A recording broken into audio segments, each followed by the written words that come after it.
रायगढ़ के खोपोली नगर परिषद में ठेका घंटा गाड़ी श्रमिकों ने अपनी विभिन्न मांगों को लेकर काम बंद कर दिया है। श्रमिकों का कहना है कि प्रशासन और ठेकेदार उनकी शिकायतों पर ध्यान नहीं दे रहे, जिससे वे हड़ताल पर जाने को मजबूर है।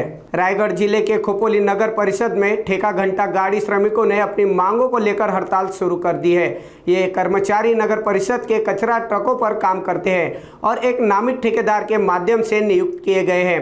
श्रमिकों का आरोप है कि ठेकेदार और नगर परिषद प्रशासन उनकी शिकायतों को लगातार नज़रअंदाज कर रहे हैं, जिससे उनकी समस्याएं बढ़ती जा रही है। नमस्कार, मी चंचल सुपत उर्फ चंदन। मी नगरपालिकामध्ये गेल्या 10 वर्षापासून काम करतो। साहेब 10 वर्षापासून आम्ही लोक 10-10.5 रुपयामध्ये काम करतो आहे। आता ही नवीन कॉन्ट्रॅक्ट आला आहे, त्यांनी वाढीव पगारमध्ये काम घेतलेलं आहे। कमसे कम त्यांनी आम्हाला तरी वाढीव द्यायला पाहिजे। त्यांनी वाढीव दिलं नाही। गेले 1-4 महिन्यापासून त्यांनी बोलले आम्ही तुम्हाला वाढीव देणार आहे, 17-18चा पगार जे आलेला आहे शासनाकडनं ते तुम्हाला देणार, ते सांगून त्यांनी आम्हाला 1 महिना आम्ही केला काम, त्यांनी पगार दिला नाही। ते दिला नाही म्हणून आम्ही 1 महिना अजून केला, तरी त्यांनी दिला नाही। आम्ही नगरपालिकात बसलो मीटिंगमध्ये, डेप्युटी CEO बरोबर, परत अकाउंटंटबरोबर बसलो, आम्ही मीटिंग केली। मीटिंग केल्यानंतर त्यांना सांगितलं का आम्हाला एवढा पगार भेटतो। ते लोक नगरपालिकाचे अकाउंटर साहेब कधी ते चेक पण करत नाही आहे का यांना PF वगैरे किंवा जे शासनाकडनं आलेला पेमेंट आहे तो भेटतो का नाही, तर न विचार करता न काय करतात ते त्यांना बिल पास करतात। तर ते बिल पास करायचं कारण काय? आम्ही तुमचे कर्मचारी आहे नगरपालिकाचे, कॉन्ट्रॅक्टरचे आम्ही कर्मचारी नाही आहे। कॉन्ट्रॅक्टरनी आम्हाला फक्त सांभाळायला घेतलं आहे, त्यांनी आम्हाला द्यायला पाहिजे तेवढा हक। हे कर्तव्य नगरपालिकाचं आहे का यांना एवढा पेमेंट जातो का नाही ते त्यांना बघायचं आहे। ते न बघता ते त्यांचा बिल पास करतात बरोबर आहे, पण ते आम्हाला आता जे काय आम्ही एवढे लेटर दिलेत, एवढे कंप्लीट केलेत, त्याचा आम्हाला उत्तर तर द्यायला पाहिजे का नाही? त्यांनी काय उत्तर दिला नाही दिला म्हणून आम्ही त्यांना लेटर दिलेला का आम्ही 5 तारखेला आम्ही काम बंद करणार आहे, तर त्यांनी त्याचा पण काय घेतला नाही निर्णय। मग आज आम्ही या ठिकाणी आम्ही खोपोलीमध्ये घंटागाडीचे कर्मचारी VDK सर्व्हिसेस त्याच्यामध्ये काम करणारे मी ड्रायव्हर चंदन सुपत, आम्ही लोकांनी सगळे कर्मचाऱ्यांनी निर्णय घेऊन आज काम बंद ठेवलं आहे।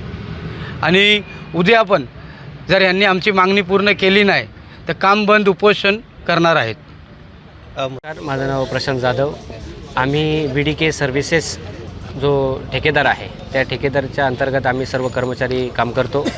आणि आपण म्हटल्याप्रमाणे आमच्या मागण्या ज्या आहेत त्या मागण्या आहेत, आमचं असणारं जे शासनाकडून जे GR आहे त्या GR प्रमाणे किमान वेतन म्हणजे तो PF असेल आणि सर्व सुविधा इत्यादी, त्या सर्व सुविधा आमच्यापर्यंत पोहोचल्या जात नाही आहेत। आम्हाला कुठल्याही प्रकारे ते सेफ्टी शूज किंवा हँडग्लोव्ज आणि पेमेंट स्लिप असेल, ज्या सुविधा मेडिक्लेम असेल, अशा कुठल्याही प्रकारच्या सुविधा आम्हाला हे जे ठेकेदार आहेत ते आम्हाला या ठिकाणी देत नाही आहेत। आणि म्हणून एक नागरिक म्हणून आणि कर्मचारी म्हणून आम्ही त्यांना 20 तारखेला सुद्धा लेटर दिलं होतं आणि त्या संदर्भात डेप्युटी CEO यांच्याशी सुद्धा आमची चर्चा झाली होती।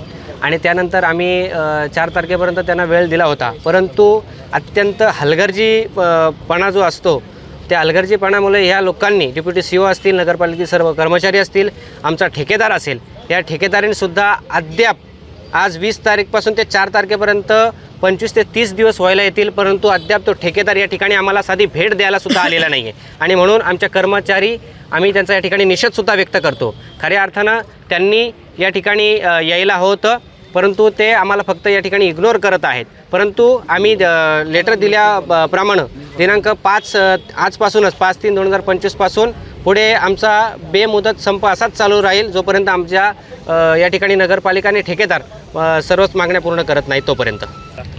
मी एक ड्रायव्हर आहे आणि खऱ्या अर्थानं या ठिकाणी या सर्व गोष्टीची नागरिकांनीसुद्धा खऱ्या अर्थानं दखल घेतली पाहिजे, कारण आम्ही आपल्याला नागरिकांना सेवा देत असतो आणि सेवा देत असताना आमच्यावर होणारे अन्याय अत्याचार याची दखल असणाऱ्या प्रत्येक या खोपोलीतल्या नगरपालिकेतल्या सर्व नागरिकांनी घेतली पाहिजे, अशी या ठिकाणी मी त्यांना विनंती करतो।